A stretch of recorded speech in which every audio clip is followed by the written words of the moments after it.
Sejam muito bem-vindos, eu sou Paula Leal e está começando mais um programa As Liberais. E a nossa convidada do programa de hoje tem 51 anos, é casada com Luiz Antônio, tem 2 filhos, é psicóloga, especializada em gestão estratégica de pessoas, diretora-geral da Faculdade Anglivepa de Gestão e Humanologia e também coordenadora de cursos de graduação e pós-graduação. Inclusive, ela é pioneira na criação de um curso de pós-graduação que fala da família multiespécies.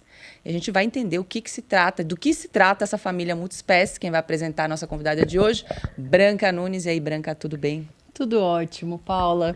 Antes de apresentar a nossa convidada, eu quero convidar você para acompanhar, seguir a Oeste nas nossas redes sociais. As Liberais, nós temos um canal específico no Spotify, no Rumble, no YouTube. No YouTube e no Rumble está na página da Oeste, mas tem lá uma playlist só das Liberais.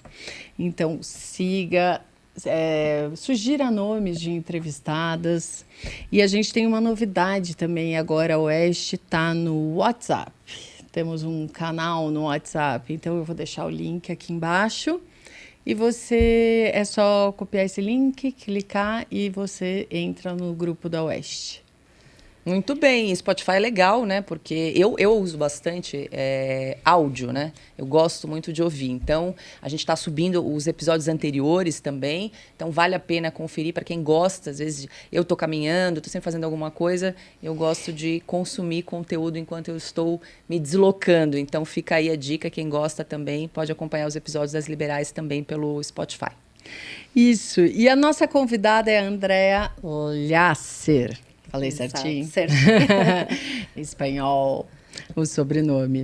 Então, como a Paula falou, ela é psicóloga e diretora da FAG, que fala, FAG, né? exatamente. FAG. Ela coordena o curso de pós-graduação em Psicologia das Relações Homem-Animal. Seja muito bem-vinda, André. Obrigada, eu que agradeço o convite.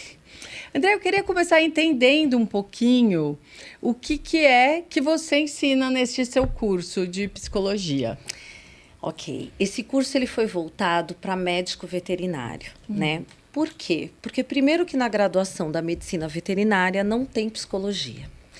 E antigamente os médicos veterinários eles optavam pelo curso porque eles falavam: não gosto de pessoas, gostam de bicho. Porém, o animal ele não vai sozinho ao consultório.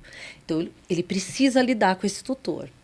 Então, por isso que eu pensei nesse curso e pensei em tudo que envolve essa relação do humano com o animal.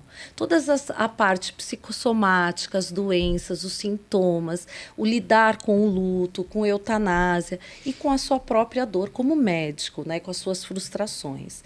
Então, esse curso ele é voltado em todos os âmbitos que influenciam nessa relação. Você estava comentando com a gente antes que o índice de suicídio entre médicos veterinários é bastante alto. Sim. Isso surpreendeu. Por que isso? Primeiro por questões do ambiente, que é um ambiente bastante hostil, a pressão, né, que esse tutor... Você imagina que esse animal é um filho que o casal não teve, é um animal que, de repente, era de alguém que faleceu, de sua família. Imagina a carga emocional desse médico veterinário quando acontece a perda ou uma doença que teria que ir para cuidados paliativos. Então, o alto índice é o ambiente, que é hostil, a questão da pressão, né, desse tratamento com esse animal, a sua dor, que ele não lida bem com a sua dor, porque não dá tempo, é um atendimento em seguida do outro, né? Então, por essas questões e conflitos internos mesmo, que tem esse alto índice aí de suicídio, né? Até pela cuidar da sua saúde mental, que também eles têm essa dificuldade. André, eu queria trazer aqui alguns números, né? De acordo com o IBGE, a gente tem números aqui, acho que esses são de 2020, né? No Brasil são mais de 132 milhões de pets, no mundo 12 milhões de famílias com animais de estimação. Isso está crescendo muito. Muitas famílias hoje optam por não terem filhos, por terem animais de estimação, enfim, geralmente gato, cachorro, mas tem outros também, né? E aí eu queria falar um pouco sobre essa humanização dos animais, né? A gente vê os animais hoje em carrinho de bebê, em sacolinha, gente que não viaja, não faz determinadas atividades por conta dos animais. Como é que você vê essa relação hoje da humanização? A gente estava até comentando um pouquinho antes aqui do programa começar. Eu tive animal quando era mais nova. Bicho, quando bicho era bicho, no sentido, meu cachorro dormia na rua, meu cachorro comia resto de comida, meu cachorro tomava banho de mangueira. Quando estava calor, quando estava muito frio, a gente não dava banho, ficava às vezes um mês sem dar banho e por aí vai, né? Então, era uma relação diferente que a gente tinha com o animal. E isso mudou ao longo dos anos. Como é que você vê essa relação com os animais hoje? Eu acho que é uma relação saudável, desde que você não esqueça que ele é um animal e que tem necessidades, né? Então, assim, é importante, sim. Hoje mudou muito com o crescimento e é uma opção e está tudo bem. Eu não quero engravidar, mas eu quero um cachorro que substitua um gato, ok. Mas precisa tomar muito cuidado com essa carga emocional para esse animal, né? Então, assim, é legal, tem todo carinho, hoje dorme junto, é um filho, faz parte, por conta dessa multiespécie, que é essa mistura do humano com os bichos, com os animais, porém, tem que tomar cuidado até que ponto você também não pode projetar, idealizar tudo nesse bicho, uma carga emocional muito forte, que você pode adoecer esse bichinho, né? Então, saudável queria que você falasse até... um pouquinho disso, né? Quando você trata o animal como se fosse gente. Ah, tem que andar na rua com meia. Assim, meia, assim, carrinho de bebê. Quando você olha hoje é muito comum. Assim, minha sogra, por exemplo, ela anda na rua do desconforto. Ela olha, sabe, ela adora bebê, né? Ela adora criança. Então ela olha falando, ai, sabe, prestes a falar, ai, que fofo. É um cachorro, né? Normalmente são cachorros. É um ser, né? É um ser vivo que pode ser tratado, sim, ter o carrinho, ter sapatinho, enfeitar, porque aquilo que... O que ela está fazendo? Esse tutor, o que ele faz? Ele acaba tratando como se fosse o filho que ele não teve, ou, por exemplo, acontece muito, né, com idosos que acabam ficando sozinhos e é uma companhia excelente para o idoso, né? O animal, ele dá amor e ele não pede nada em troca. Então, é saudável desde que respeita certos limites, né? Então, por exemplo, no momento que eu falo, olha, eu vou sair, mas eu vou levar o meu gato ou o meu cachorro para casa, que eu nem pergunto se o outro quer receber o meu animal. Exato. Né? Então, assim, é saudável desde que você não ultrapasse certos limites, né? Eu posso levar o meu cachorro, vou fazer uma visita ou uma festa de aniversário. É saudável levar esse animal nessa festa de aniversário? Por que eu tenho que levar? O quanto eu acostumo com esse animal, né, saindo comigo em todos os lugares, esse animal, quando precisar, de repente, ficar sozinho, ou eu vou viajar e tenho que deixar num hotelzinho, como é que ele vai se adaptar? Então, eu acho que tudo tem os dois lados, né? Porque é o seguinte, quem enxerga um animal como gente, né, trata como gente, ele fica indignado quando o outro não tem, muitas vezes, esse mesmo olhar. E aí eu queria até pedir uma dica como psicóloga, se a gente vai na casa de alguém, e aqui eu quero dizer, gente, que eu adoro animais, tá? Fazer o disclaimer aqui, eu já tive bicho, gosto de animais, mas eu sei que tem gente que tem medo, tem gente que tem trauma, porque já levou uma mordida. Tem gente que não gosta. Tem gente que simplesmente não gosta do cheiro. Tem pessoas diferentes. E o outro, às vezes, tem essa dificuldade de compreensão. Às vezes você vai na casa da pessoa, vem o cachorro, já vem lamber, já vem cheirar a perna. Como é que a pessoa, o convidado, pode fazer uma abordagem assim, gentil, sem muitas vezes ferir, né, o outro que olha para aquele ser como se fosse gente? Como fazer uma abordagem assim delicada, Andréia? E não só na casa do outro, às vezes na rua, no elevador, o cachorro vem cheira. Como fazer isso? É o respeito com as diferenças, né? Eu tenho que respeitar o outro. Eu estou indo na casa de quem tem um animal, se eu não gosto, eu não tenho que mudar a rotina do outro. Vamos levar isso para a nossa vida. Se você tem criança e o outro não gosta de criança, é um respeito das diferenças. Se está certo ou errado, eu tenho que respeitar o outro, né?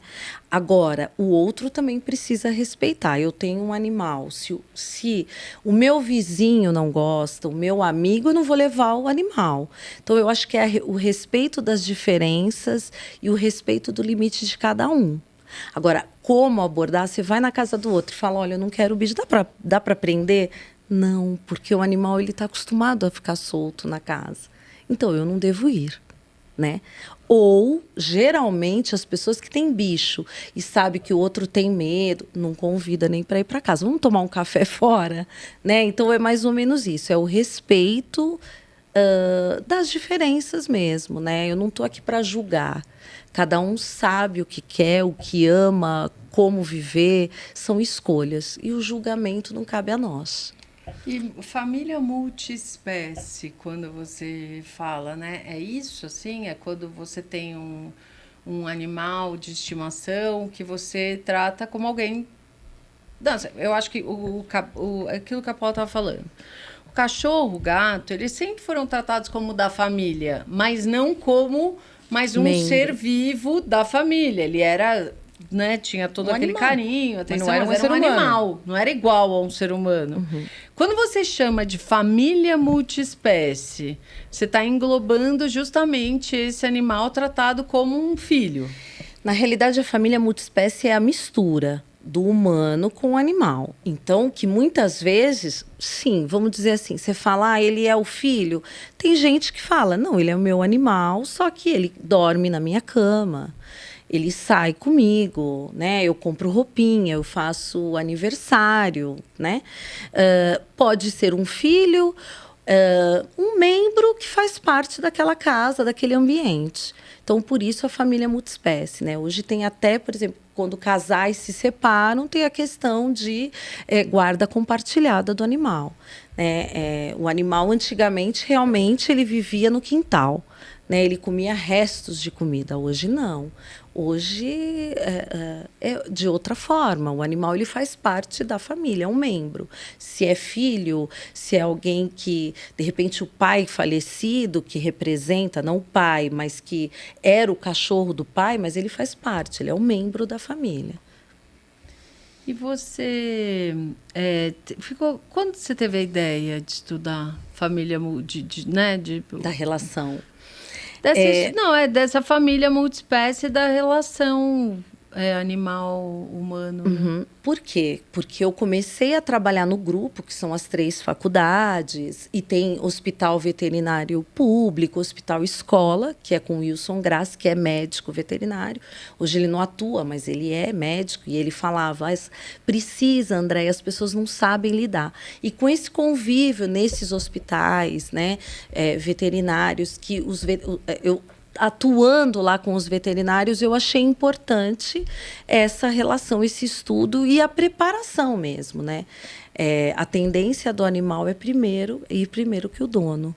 Como que é tratado essas questões? Será que o veterinário trata essa questão do luto, dessa perda? Prepara esse tutor? Então, assim, por isso que me chamou a atenção de estudo mesmo, levar para a psicologia. Andréia, e você está estudando bastante esse tema, assim, você percebe algum ponto de alguma semelhança em pessoas que acabam desenvolvendo esse afeto humanizado com os animais?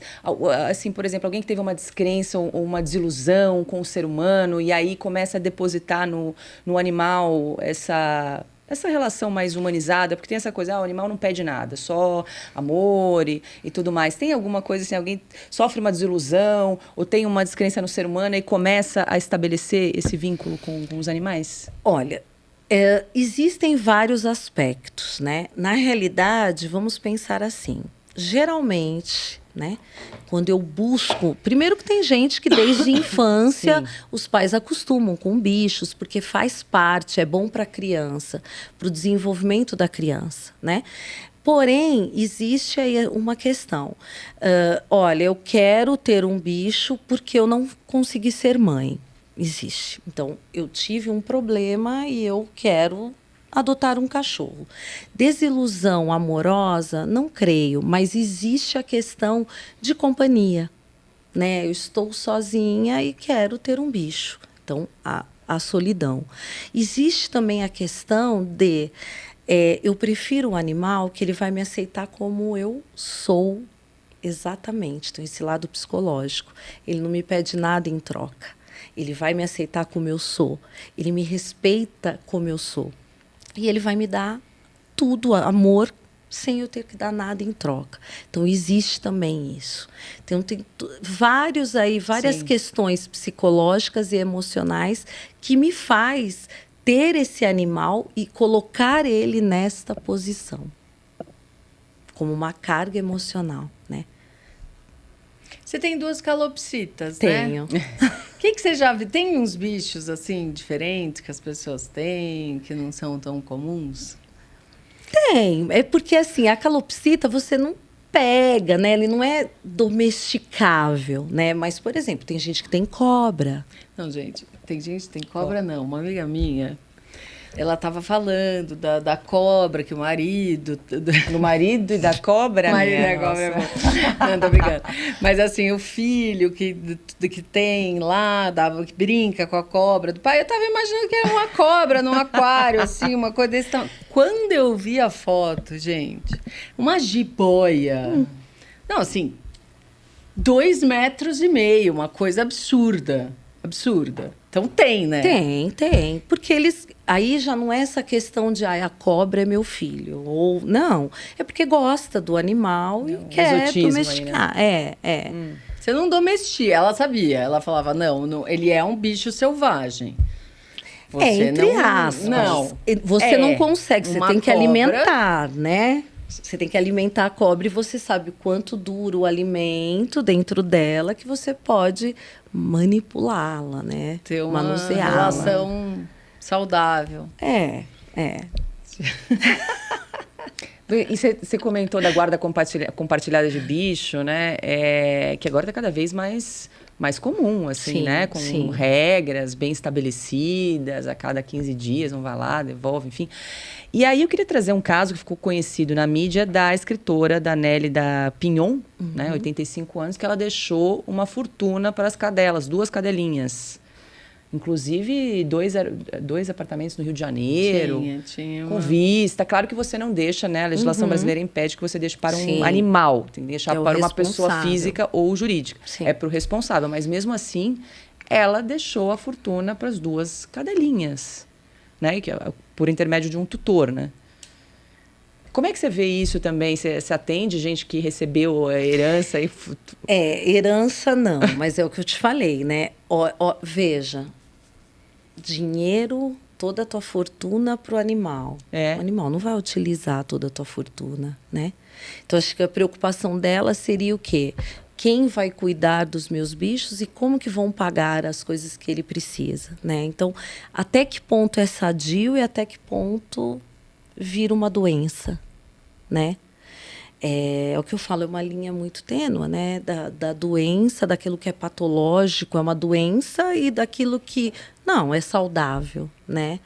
Mas tem gente que te procura assim, que, olha, eu gostaria de minimizar esse afeto, isso para mim tá me sufocando, tá sendo difícil, que você fala que é uma doença. Não. Eu vou te dizer, por exemplo, vou te dar um exemplo. Eu tenho um paciente que ele manca, ele tem um problema na perna. E o cachorro manca. Aí ele levou em tudo que foi veterinário, né? Médico veterinário. Não tem nada. Ele reproduz o comportamento do tutor. Então, assim, como é que eu trato isso, né? Olha essa relação. Então, na realidade, eu tenho que tratar quem? O animal ou o tutor? O tutor. Né? Até que ponto é o que eu falo da carga emocional, né? Daquilo que eu projeto, daquilo que eu idealizo, daquilo que eu espero, né? Então, é o que eu digo, assim, tem que tomar muito cuidado. é saudável, eu adoro o bicho, eu acho que faz parte, faz bem, muito bem, né? A gente trabalha, por exemplo, pacientes oncológicos, leva bichos, animais, cachorros, né, para alegrar, para estimular. É saudável, mas eu não posso jogar toda essa carga emocional, porque eu posso adoecer esse bicho. E quando você vê que está passando um pouquinho do limite, você trata isso na sua... Você também atende Então, clínica? eu consultório? atendo no consultório, desde que o paciente me traga isso e eu vejo... É igual filho, né? O quanto você idealiza nessa criança, o quanto você quer que essa criança realize os sonhos que são seus e não dele. Mas como é que Então, é a mesma cachorro vai realizar o sonho de uma emocionalmente, pessoa, né? eu estou dizendo a questão da carga emocional. Então, quando o paciente me procura, ele não tem a consciência, isso não está explícito, né? Que eu estou jogando toda essa carga emocional, eu estou adoecendo esse bicho, ele não tem essa consciência. Eu, como terapeuta, dentro do meu consultório, eu tenho que trabalhar isso, né? É saudável essa relação? Ai, a vovó, a mamãe. Tá, mas ela quer ser chamada de vovó? Você pode chamar seu cachorro e vem com a mamãe. A escolha é tua. Mas e o outro? Então, são coisas que eu trabalho no meu consultório quando o paciente me procura. Agora, como que esse curso ele é voltado para o médico veterinário? Como que ele vai trabalhar isso? Né? É muito difícil, porque ele está lá atendendo. Se você não vincula emocionalmente esse tutor, como é que você pode falar, olha, tá errado, teu cachorro precisa passear, ele precisa andar na grama, no piso, né? Ele pode se sentir ofendido. Então, esse curso está voltado mesmo para esse tratamento com o médico veterinário no consultório, com o paciente, com o tutor. Entendi.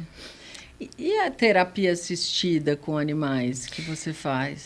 Então, os animais, você utiliza animais para idosos, né? Síndrome de Down, autistas, cavalos. Então, é o que eu te digo. Eu né? achei que a terapia fosse com animal também. Tem isso? Tem, mas aí eu não sou veterinária, gente. Tem, mas aí é uma sessão com... Não. Eles têm um trabalho de adestrar o animal, não é tá. uma terapia, né? É um adestramento mas comportamental. Hoje em dia tem aromaterapia, acupuntura, Florais. Então, são como eu posso te dizer, linhas integrativas, né, que eles utilizam. Não é uma terapia, são florais, são meios aí terapêuticos, entre aspas, que você atua com os animais para ansiedade, animal muito agitado. Entendi. Nessa terapia assistida, você usa os animais para ajudar pessoas. Isso.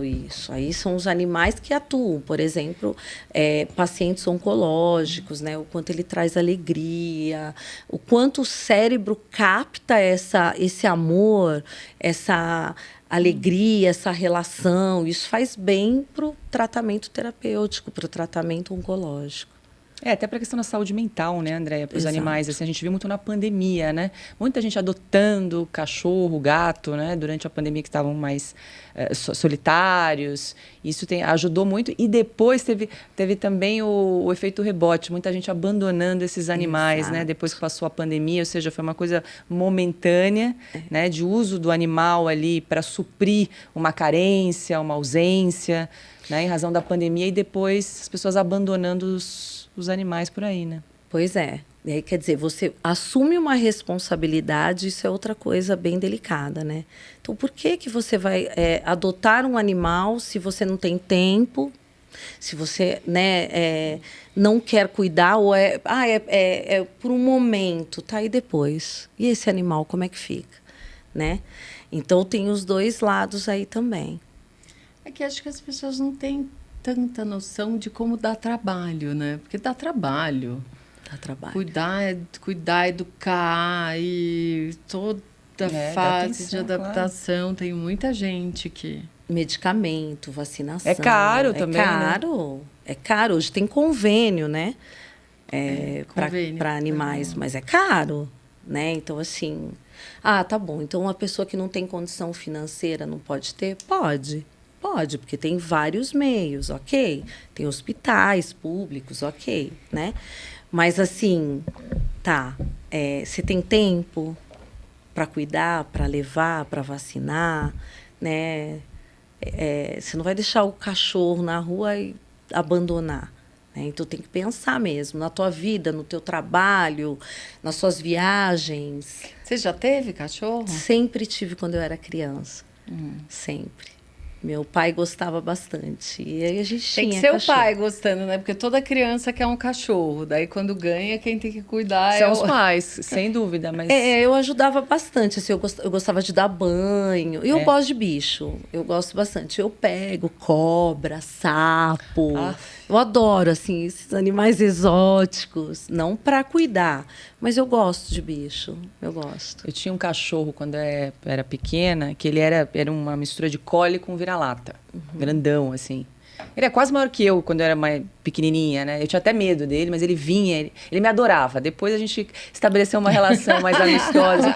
E eu lembro que eu pegava noz, dava na boca dele, ele mordia e eu depois comia. Eu era pequenininha, tirava da boca para comer a noz que ele abria com o dente para mim, assim. A casca? A casca. Ai. Ele só dava uma... Engraçado, como é que ele sabia, né? Ele dava uma mordida assim, aí eu pegava, tirava da boca e comia a noz. Então foi assim. Anticorpos, né? Criei vários, graças ao Duque, meu cachorro de infância, assim. Mas realmente era um cachorro de rua, assim. Mas ele pulava o muro, ficava um dia, depois voltava. Entendeu? Eram outros tempos, assim. E aí, às vezes, a gente tem dificuldade de entender essa relação que mudou, assim, né? Mas o vizinho que tem o cachorro passa o dia inteiro trabalhando e o cachorro fica latindo, chorando, né? Porque tá sozinho o dia todo, né? Sim. Acho que tem que pensar também na relação com a vizinhança. Muita gente mora em prédio, em São Paulo, por exemplo. E o cachorro fica lá. Eu tive uma vizinha que tinha 7 gatos dentro de um apartamento. 7. Ela saía, viajava, você imagina? E o gato pula muito? Não, o apartamento ficava todo totalmente fechado. Você coisa. imagina a loucura. Chegou um momento que no hall tinha cheiro de urina de gato. Então, assim, pegar para essas condições, não, né? Aí não dá, né? É exatamente isso. Você tem tempo para cuidar? Não pega, né? Porque isso interfere no direito do outro ali, né? De convivência, né? De convivência, exato. Tem os prédios agora, né? Com play para bichos. Shopping que você pode levar, né? Nunca vi a quantidade de pet shop e farmácia, né? Acho que é a coisa que mais tem.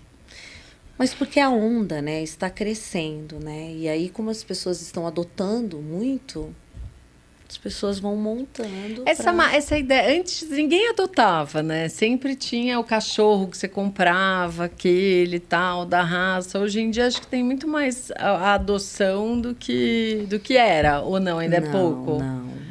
Todo Ainda as mundo pessoas que tem preferem cachorro, comprar. Porque adotar, às vezes você está pegando um cachorro que já tem 10 anos, 8 anos. Aí você pega e o bicho morre cedo, é isso? As pessoas não vão querer, porque vem, por tem exemplo, um cachorro de maus tratos, ele vem com algumas traumas, né? alguns traumas já. Então, não é, tem muito cachorro para adoção, eles não adotam. A minha irmã pegou um para adoção. Gente, o cachorro nos primeiros 2 anos, você não podia fazer assim para fazer carinho. O cachorro ele já assim, ó, medo. saía correndo. De certo, apanhava direto, né? Sim. Agora tá mais mas eu dócil, acho que já acostumou. Mas devem querer também por causa do... um pequenininho, bebezinho, fofinho e tal. Não, filhote é uma coisa, né? Filhote é uma coisa, dá vontade de... Então, não, eles gostam. Quem gosta de bicho, quem é protetor, eles gostam. Mas, assim, não dá para adotar. Tem muitos cachorros, né, para adoção e não tem tantas pessoas para adotar, né? Então, não é tão simples assim. André, agora eu queria mudar um pouco para falar um pouco da tua experiência em RH, recrutamento e seleção. Mas antes de a gente entrar nesse assunto, a gente vai dar um recado. A Branca Nunes vai dar um recado para você que está aí acompanhando as liberais. Eu vou falar do novo... do curso do Fiuza, muito bom. Vamos lá. A gente teve lançamento ontem de um curso do Guilherme Fiuza sobre o Plano Real. É uma série documental escrita e narrada pelo Guilherme. E vale muito a pena ver, tanto para quem viveu essa fase do Plano Real, porque conta uns detalhes, sabe, bastidores e as conversas, o que acontecia nas reuniões fechadas que eles decidiram a criação do Real. É um curso muito legal. Muito cheio de curiosidade, que é um capítulo memorável, né, da história do Brasil. E para os mais jovens que não viveram o Plano Real, é tão interessante quanto, porque eles não tiveram a experiência de viver num país com uma inflação galopante que você não conseguia comprar nada. A doutora Andréa deve lembrar, né? Sim. Dessa fase.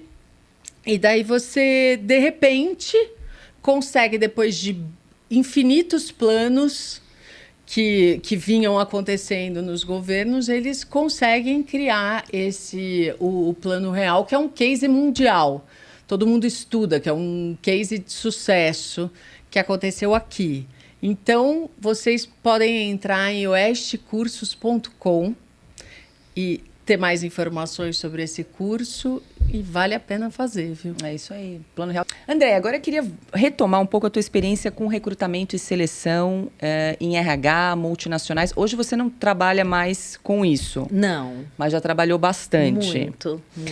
Todo mundo pergunta, né? Quais são as dicas para, enfim, enviar um currículo e tudo mais. Mas eu queria te perguntar agora sobre a inteligência artificial nos processos de recrutamento e seleção.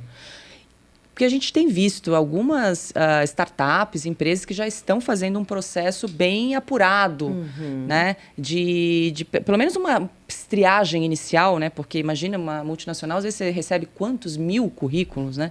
Como é que você faz essa triagem? A inteligência artificial está refinando pelo menos esse início de processo. Talvez não substitua o olho no olho, né? Mas já é um início. Como é que você está vendo a inteligência artificial nesse processo hoje, Andréa? Então, eu acho assim, existem algumas palavrinhas-chave quando você vai mandar o seu currículo, né? Então, eu de verdade, falo, 51 anos, ainda estou na era lá da tradição. Eu acho importante, agiliza, porque, né, o próprio sistema ele já recruta, já seleciona alguns currículos, mas assim, se o candidato, às vezes, ele é muito bom na área e não coloca as palavrinhas-chave, né? O ideal é você utilizar as palavras-chave da requisição daquela vaga. Porque, senão, o seu currículo não vai ser pré-selecionado, né? Por exemplo? Então, de repente, por exemplo, você está lá, uma vaga que fala, eu estou buscando um analista administrativo, com experiência em contas a pagar, contas a receber.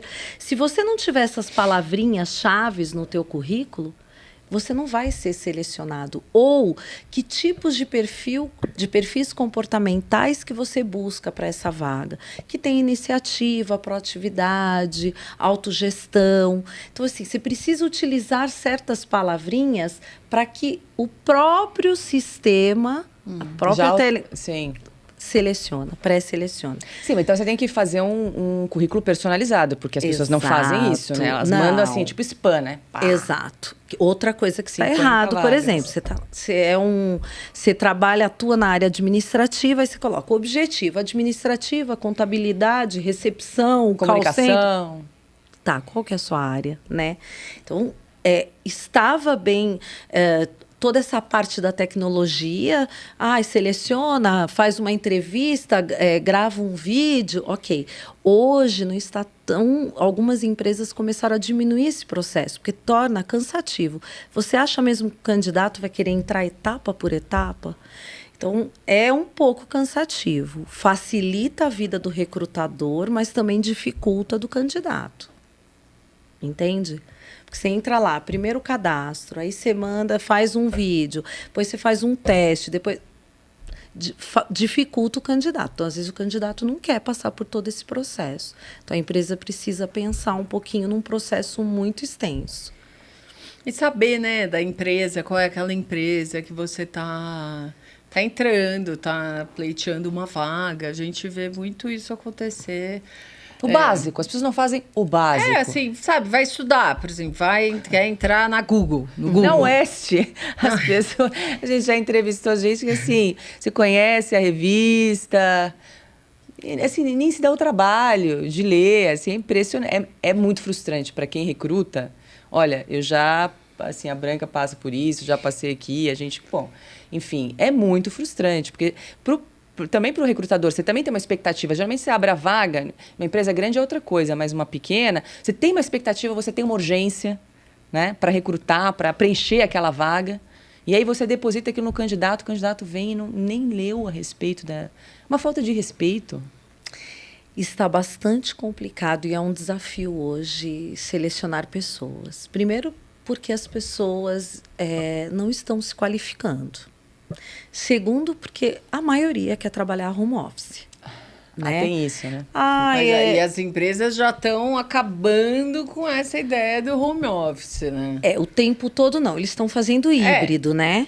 Agora, tem área que não dá. Né? Como que você vai trabalhar algumas áreas? Você precisa ir até a empresa, você precisa atuar, né? Então, assim, está bem difícil. Aí você chama o candidato para a vaga. Muitos faltam. Outros, você pede para fazer uma redação. Não sabe escrever, né? Então, assim, a gente está tendo bastante dificuldade para selecionar. Hoje eles estão escolhendo... É uma geração que hoje, assim... O que tem, não interessa, eles não ficam muito nas empresas. Você pode me oferecer. É bem isso. Não, o entrevistado te entrevista hoje. Uma vez eu chamei um candidato e eu comecei a fazer a pergunta, né? Então, me conta um pouquinho de você. Deixa eu te falar, qual é o salário? Isso eu já tinha passado por telefone, né?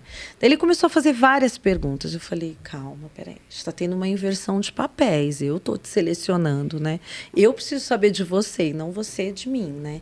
Então, hoje, os candidatos, eles só vão mesmo quando você passa tudo, que eu acho certo, porque assim você não perde nem o tempo do selecionador, nem do candidato, mas eles estão escolhendo aí. Aí fala, o mercado está aquecido? Está.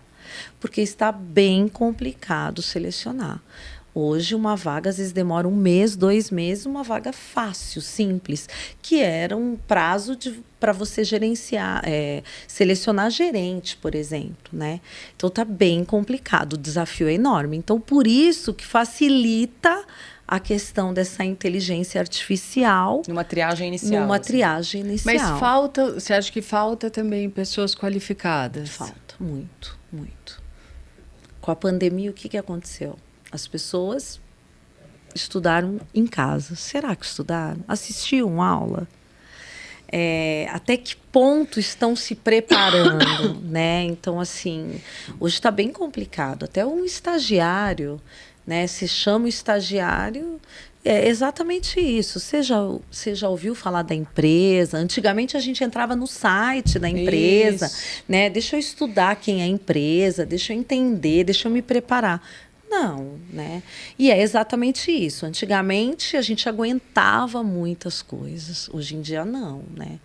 Não, tá bem cansativo, levantar muito cedo, então eu não quero. Eles estão conseguindo escolher. Não, hoje eu não quero. Mas que coisa, ficar em casa. né? Porque a gente tem um problema grande de desemprego e, ao mesmo tempo, uma dificuldade muito grande de preencher as vagas, né? Muito, muito. E está geral. Eu tenho grupos de RH que eu faço parte e eles falam, Andréia, por exemplo, eu coordeno o curso de psicologia de graduação. Então, eu aproveito os meus alunos para indicar para o grupo, para estagiar dentro do grupo, do RH também, porque eu coordeno o curso de RH.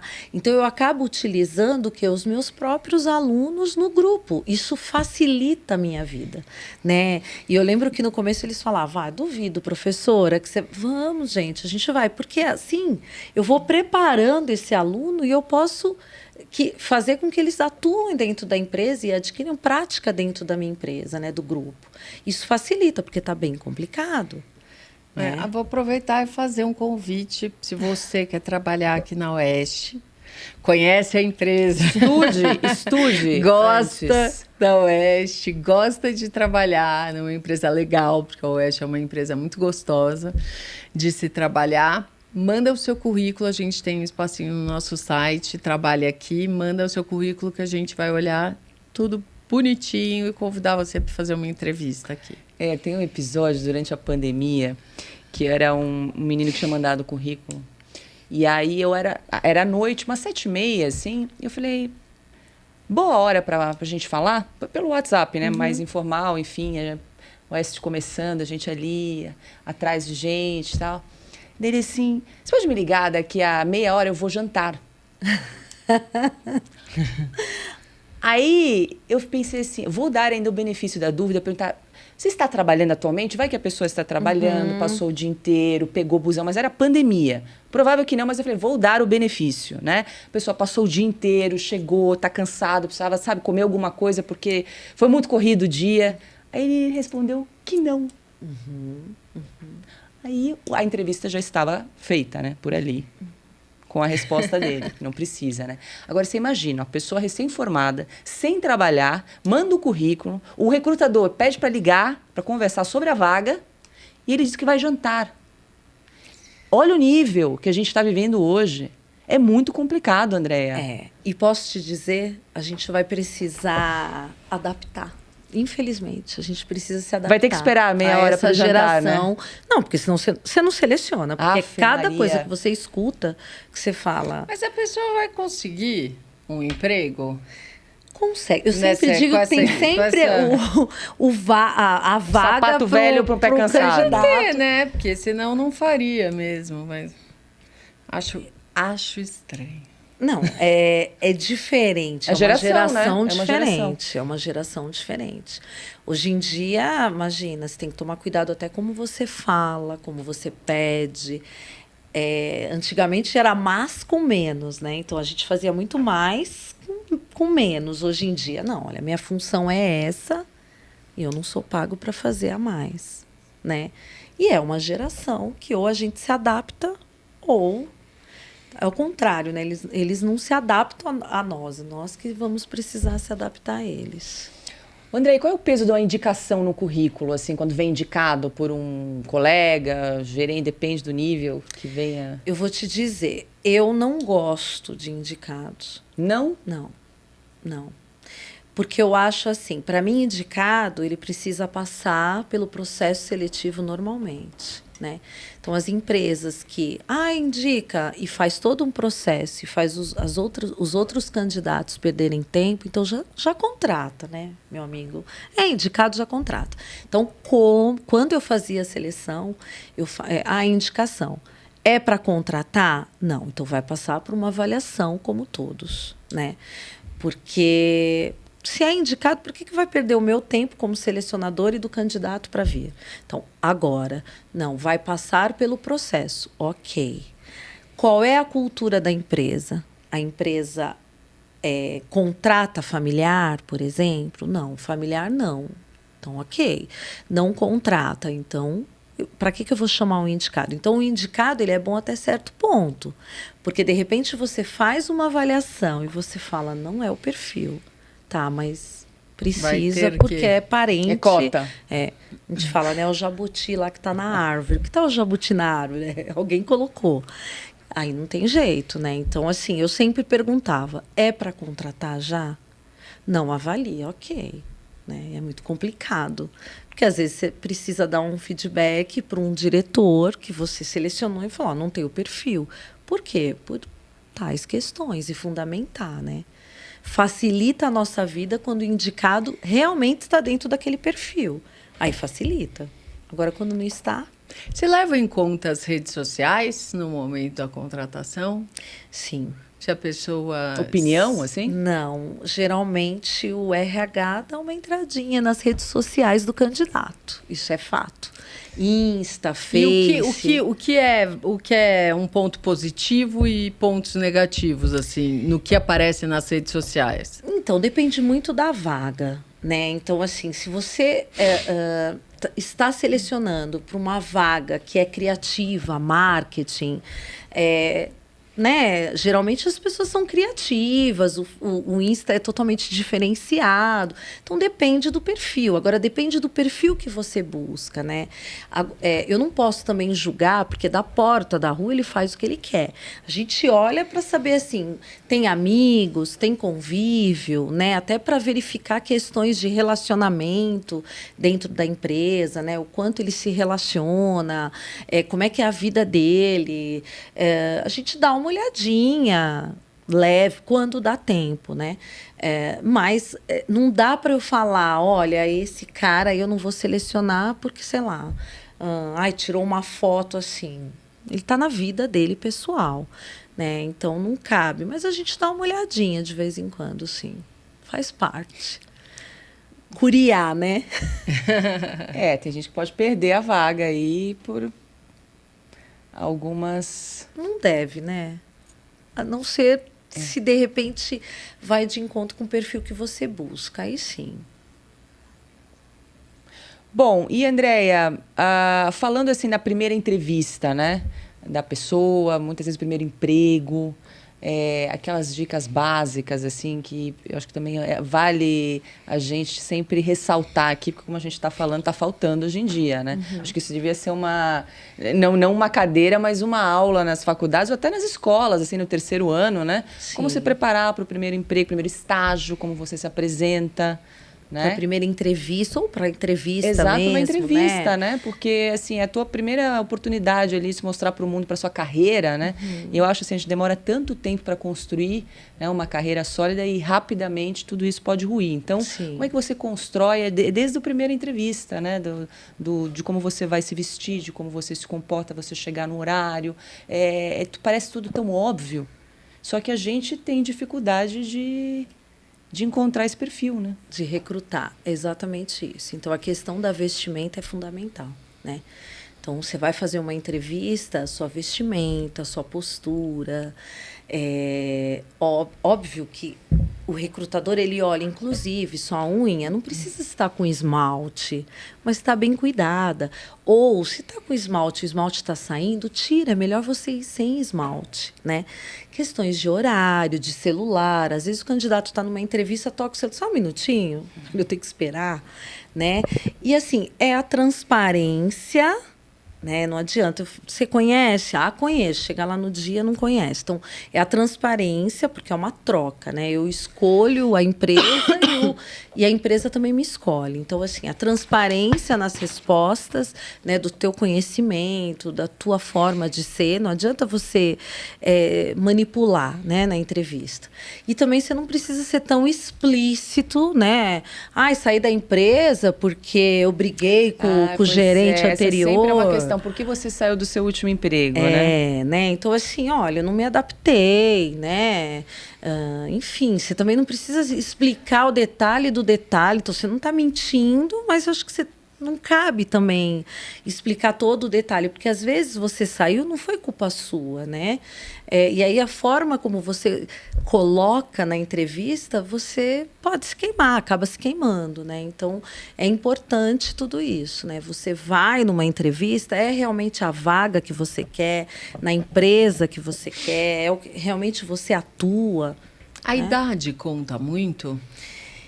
Então, um tempo atrás, as empresas estavam buscando jovens, né? Porque chega uma certa idade, depois dos 50, não quero, por conta da agilidade, enfim. Hoje em dia mudou muito, né? Porque hoje o jovem ele não fica muito. Então, se ele não tem um crescimento muito rápido, ele muda de empresa, né?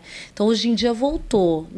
A idade influencia em alguns casos, dependendo do que você vai exercer. Mas mudou muito. Hoje em dia, 50 ainda está no mercado, né? Porque eu falo, chega aos 60, acabou, né? E eu acho que é um absurdo, porque às vezes tem uma pessoa que tem 60 anos que tem muito mais pique do que um jovem de 18. Você estava falando isso, na semana passada a gente entrevistou a Gisela Savioli, ela é nutricionista, fitoterapeuta, jornalista, e aí ela fez esse cálculo, ela falou assim, olha, eu estava com 45 anos, eu vou me formar com 50, eu vou ter mais 30 anos para trabalhar no mercado. Eu achei fantástico isso, que ela fez essa conta, assim, ela foi para graduação de nutrição, e aí, enfim, escreveu vários livros, é um episódio muito bacana aqui das Liberais, vale a pena, sobre nutrição funcional, mas ela fez esse cálculo, 30 anos ainda, de estrada, né? Com certeza, com certeza. E você tem uma bagagem, exatamente, né? Então, assim, o que você traz de bagagem, né? Isso também é importante, isso agrega no momento que você está atuando, exercendo sua atividade, né? A gente está falando de obviedade, a gente faz uma semana ou duas, vi na TV aberta uma reportagem sobre não mentir no currículo, a história do inglês fluente. Gente, a gente está falando aqui, né, de obviedades, fizeram uma reportagem, 4 minutos, TV aberta. Pessoal, não minta no currículo, não minta no inglês fluente, que acho que deve ser um dos que mais... Não, é assim... critérios que mais... Existe uma coisa assim, Pode, o cara então, coloca lá... Excel. Inglês intermediário. Mentira, é 0. Né? Inglês avançado é o intermediário. Sempre um para baixo. Então, geralmente... E não adianta, porque às vezes você precisa fazer entrevista em inglês. Então, e era muito engraçado, porque às vezes eu fazia contato, teu inglês fluente, tem certeza? Porque você vai passar por uma entrevista. Então, né? Assim, eu me viro, tá? Mas não é se virar, né? Eu preciso. Então, não adianta mentir. É o que eu falo, você perde o teu tempo e o tempo do outro, né? Bom, a gente está se encaminhando aqui para o finalmente desse bate-papo com a Andréia Gliasser. Obrigada, viu? Eu que agradeço. Sobre RH, relação entre humanos e animais. Aprendi muita coisa aqui hoje sobre esse universo aí, né? Da humanização dos animais nesse século XXI que a gente está vivendo. Enfim. Importante, né, a gente estabelecer essa troca aqui e respeitar as diferenças, né, Andréia? Exato. Mas muito obrigada. Eu que agradeço. Obrigada. Bom, e para você que está nos acompanhando, ficou até aqui, muito obrigada pela sua companhia, pela sua audiência. Reforçando mais uma vez, não esqueça de se inscrever aqui no nosso canal da Revista Oeste, no YouTube, deixar o seu like, o seu comentário aqui, uma sugestão de alguém que você gostaria de ver a gente aqui entrevistando nas Liberais. Também não esqueça de ativar as notificações, o sininho que fica ali logo ao lado da inscrição, para você receber todos os alertas com a grade de programação aqui da Revista Oeste. É importante, além daqui das Liberais, nós temos o Oestecast, o Estúdio Oeste e o nosso programa diário Oeste Sem Filtro. Também faço um convite a você que está aí nos acompanhando, que gosta da Revista Oeste, gosta do nosso conteúdo, mas ainda não é assinante, é só entrar no site revistaoeste.com/assine ou usar o QR Code que está aparecendo aqui do ladinho da tela, apontar a câmera do seu celular para esse QR Code, e é um passo a passo simples e rápido para você que está aí também se tornar o nosso assinante. Vale reforçar sempre que nós aqui na Revista Oeste não aceitamos publicidade estatal, aqui não tem um tostão de dinheiro público, então é muito importante o valor da sua assinatura para financiar todo o nosso jornalismo independente. A gente conta com o seu apoio. Até a próxima terça.